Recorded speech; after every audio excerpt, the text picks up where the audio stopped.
Honam est une application mobile et web lancée au Togo pour aider les victimes de violations des droits de l'homme. Honam, en langue mina, signifie à l'aide ou au secours.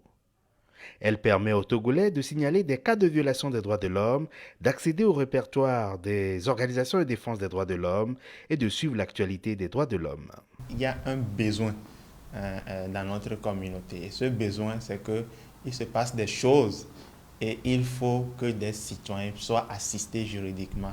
Il faut que des citoyens trouvent des gens à qui s'adresser lorsqu'ils sont en face de ces problèmes. Le citoyen togolais en général n'a pas ce réflexe quand il est face à une injustice de saisir les institutions. Donc l'application Honam facilite un peu la tâche à ceux qui sont un peu timides ou bien ceux qui ont des réticences à vouloir se déplacer et venir dans les organisations.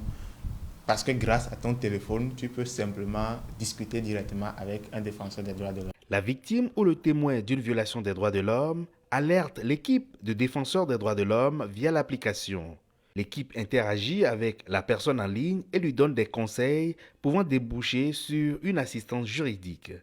Tout le service est gratuit. Je suis rentré dans l'application, j'ai écrit bonjour, j'ai évoqué mes raisons. Ils m'ont directement appelé. L'accueil même, ça m'a soulagé. Afi est une jeune femme veuve. Mère de 2 enfants, elle a perdu récemment son mari dans un accident de la route. Et après son décès, la famille a décidé de me renvoyer moi et mes enfants pour vendre le terrain.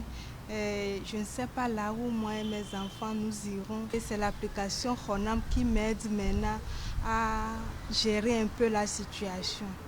Donc je dirais simplement que c'est une très bonne chose qui va aider la population tout entière pour que nous puissions jouir de nos droits. Plusieurs cas de violation des droits de l'homme sont pris en compte par l'application. Vous avez été victime de violences policières. Ça s'est passé où? De façon générale, les cas que nous recevons, effectivement, il y a des cas que nous appelons des violations des droits de l'homme, c'est-à-dire qui mettent en cause des agents de l'État.